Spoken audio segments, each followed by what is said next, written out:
Thomas Verny, qui est ici.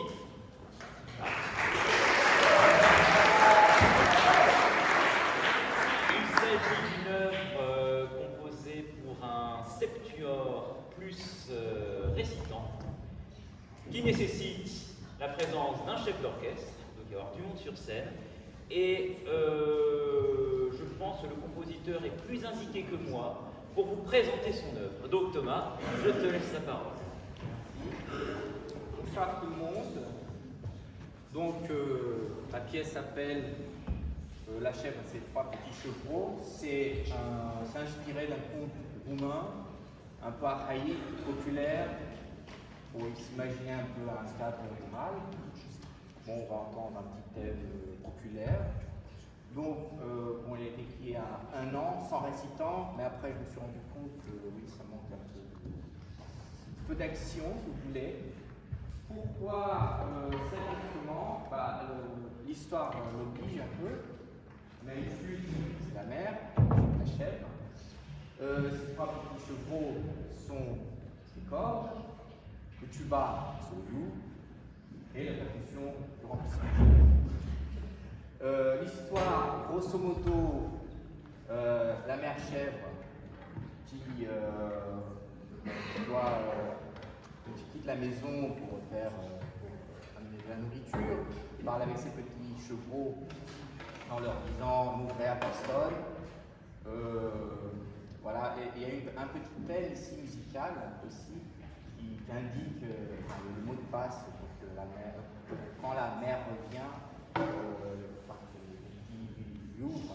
Bon, bien sûr, toute la discussion est entendue par le loup. Et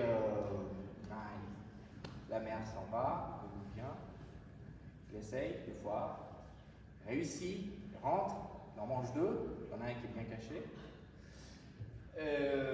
Bon, il s'en va, la mère revient. C'est très bien, vas-y, continue. Oui, la mère revient et elle trouve le désastre. Bon. Et comme chez nous, comme la tradition le demande, il y a une aumône. Je ne sais pas si c'est dit en français, c'est le terme que j'ai trouvé. Enfin, c'est de la nourriture qu'on donne après, enfin, quand on a quelqu'un qui est mort. Donc, c'est un festin aux morts, si vous voulez. Donc, voilà, elle invite le loup. Enfin, elle sait que c'est le loup, mais le loup ne sait pas que elle sait que c'est lui. Voilà, donc ils viennent, elle prépare un festin, mais en dessous de la chaise, enfin elle fait une chaise en cire, et donc en dessous on met un feu, un trou, comme ça, et donc le loup mange, et bon, il tombe dans le trou. Et voilà. Grosso modo, c'est ça qui se passe. Là, bon, tout est très dramatisé. Enfin, moi, je suis pas. Enfin, j'aime pas qu'on pleure après une pièce. Donc, même si le sujet est triste, pour moi, ça m'amuse. Mais bon, voilà. Merci Thomas.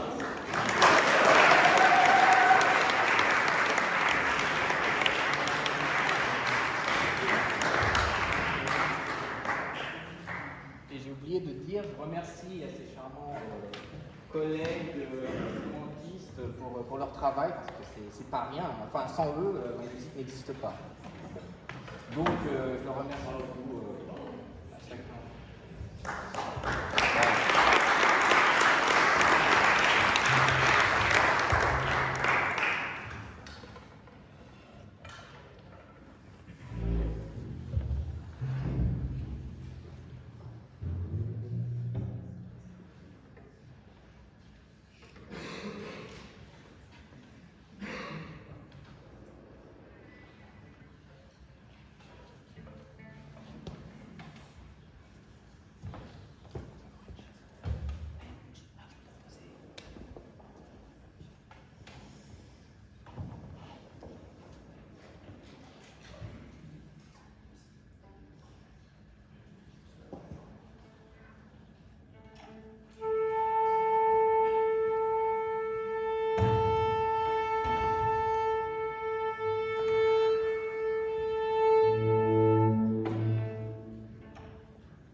Une fois, une chèvre, mère de 3 petits chevreaux.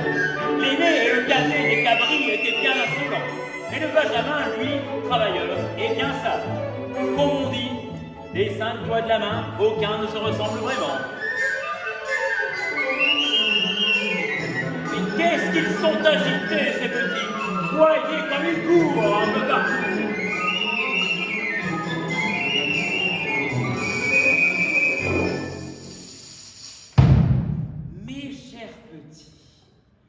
Votre maman va de ce pas en forêt y chercher de quoi nous sustenter.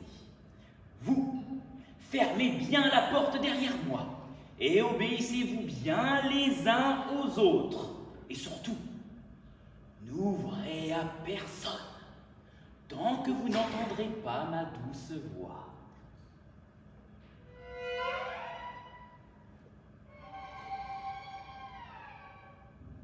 Quand je reviendrai, je vous avertirai. Pour me reconnaître, je vous dirai comme ça. 3 cabris cornus, ouvrez donc à votre mère.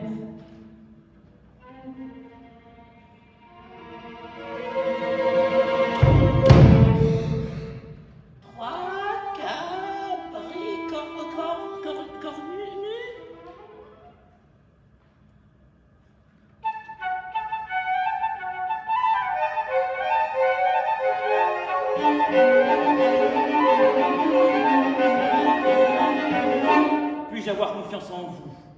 Demande maman chèvre. N'aie aucune crainte, ma petite maman. Nous sommes de grands garçons et nous n'avons qu'une parole, disent les plus grands des chevreaux. S'il en est ainsi, venez donc embrasser votre mère. Que Dieu vous protège du mal et prenez soin de vous. Sois sans crainte, petite maman, et que Dieu t'aide à nous revenir entière et avec de quoi manger, dit le Benjamin. Maman chèvre s'en va donc à ses affaires, et les chevreaux ferment la porte derrière elle et tirent le verrou.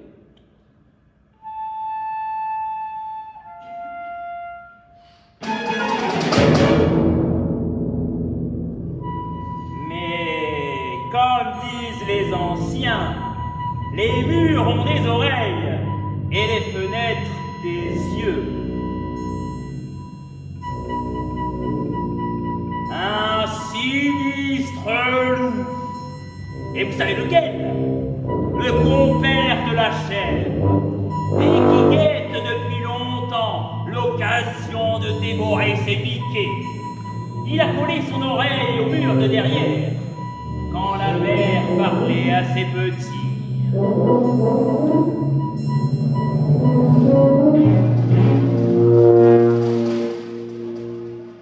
Bon, l'heure est arrivée.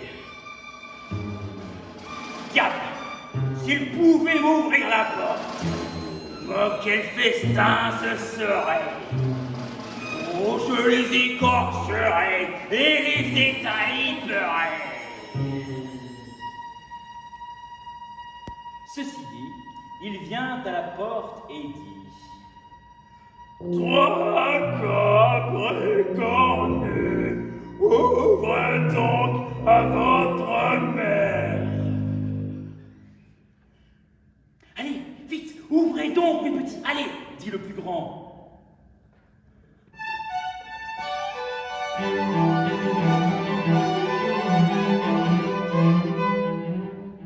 Mais pauvre de moi, mais ne faites pas la bêtise de m'ouvrir, ce serait terrible. ce n'est pas notre petite maman. Je la connais bien sa voix, répondit le plus petit.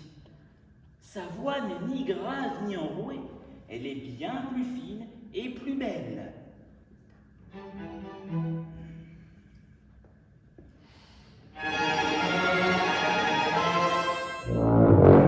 Non. Le loup, en entendant cela, va voir le forgeron et lui demande de lui aiguiser la langue et les dents pour adoucir sa voix.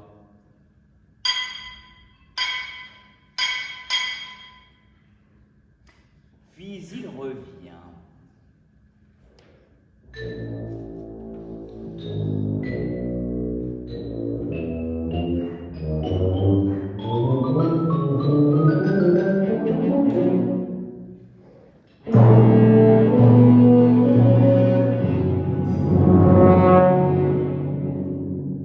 Et il recommença. Trois cabris cornus, ouvrez donc à votre mère. Hé, vous voyez, dit de nouveau l'aîné, c'est maman, c'est maman. Oh, je vais lui ouvrir.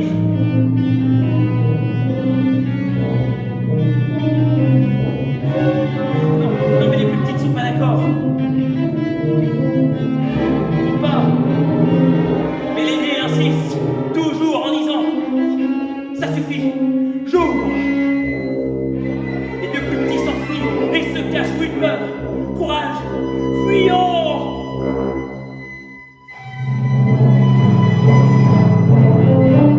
Et le loup entre.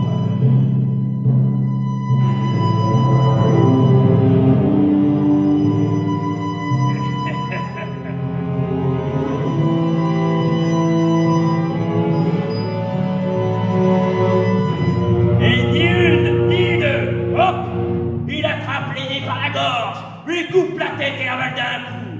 Et si vite, et avec tant d'appétit, qu'il ne semble même pas l'avoir croqué. Il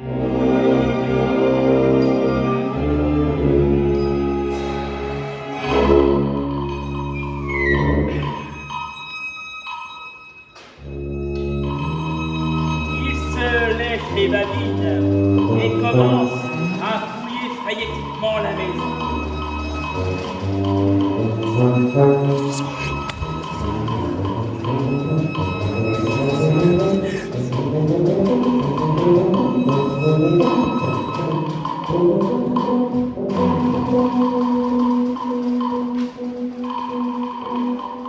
Jusqu'à l'épuisement. Et puis, tout d'un coup, il éternue. À vos souhaits, lui répond le cadet caché dans la pièce.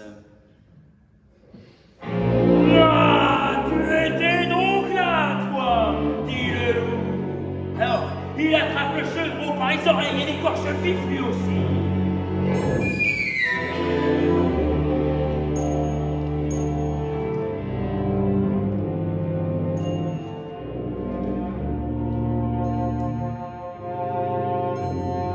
Ensuite, il fouille de nouveau la maison, au cas où il trouverait encore autre chose.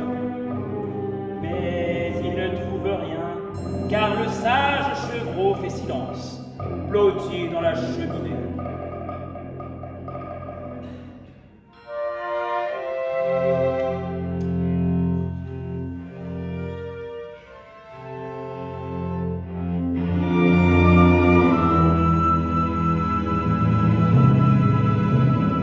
Voyant qu'il ne trouve plus rien, le loup sort de la maison et va son chemin. Entre-temps, le Benjamin sort de sa cachette et se met à pleurer.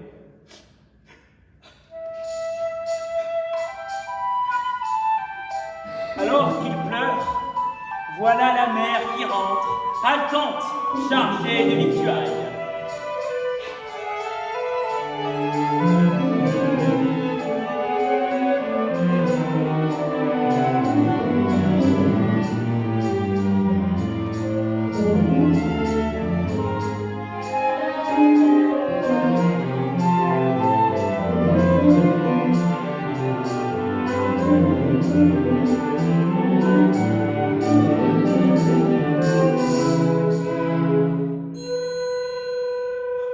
Ces chers petits, comme ils attendent leur maman et rient avant même de la voir.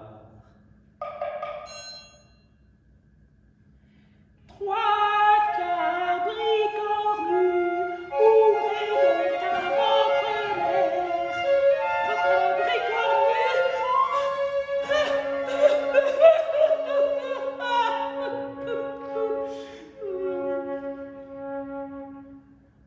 L'entendant, le plus petit des chevreaux lui ouvrit la porte. Maman, maman, vois ce qui nous est arrivé. Quel déluge s'est abattu sur nos têtes. Mais que s'est-il passé ici, mon enfant? Maman, comme tu as quitté la maison, peu de temps est passé avant que quelqu'un ne batte la porte et dise « Sois cabri cornu, ouvrez à votre mère !»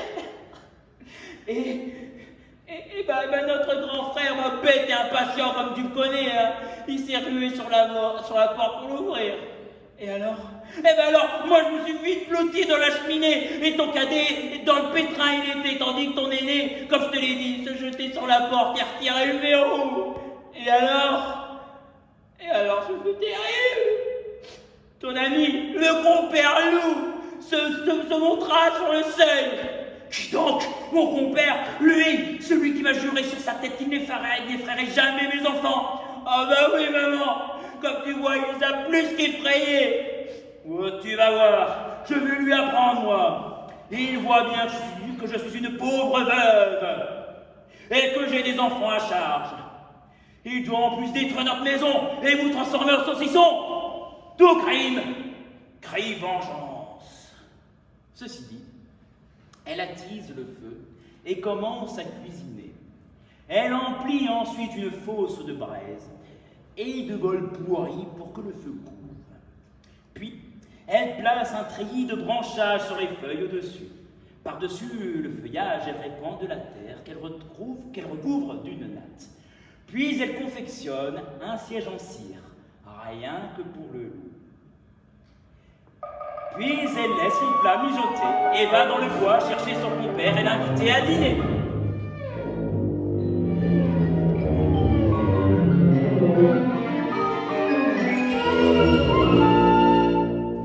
De retour avec le loup, celui-ci commence à manger ce festin. Et puis, brusquement, il tombe dans la fosse.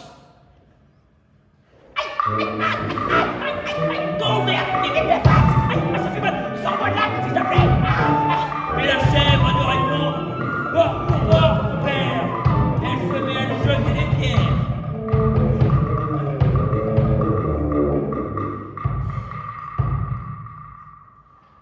Et c'est ainsi que justice fut faite.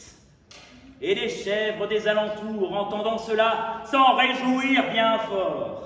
Et elles se réunirent tous ensemble pour la veillée funèbre. Et elles ne dormirent point, et mangèrent, et burent, faisant grande liesse toutes ensemble.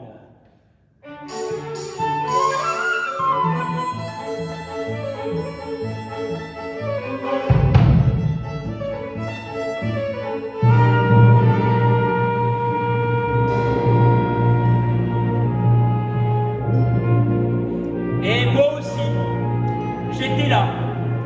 Et aussitôt après, j'ai sauté sur ma charrette pour vous conter cette historiette. J'ai sauté sur mon chariot pour vous dire ce fabliau.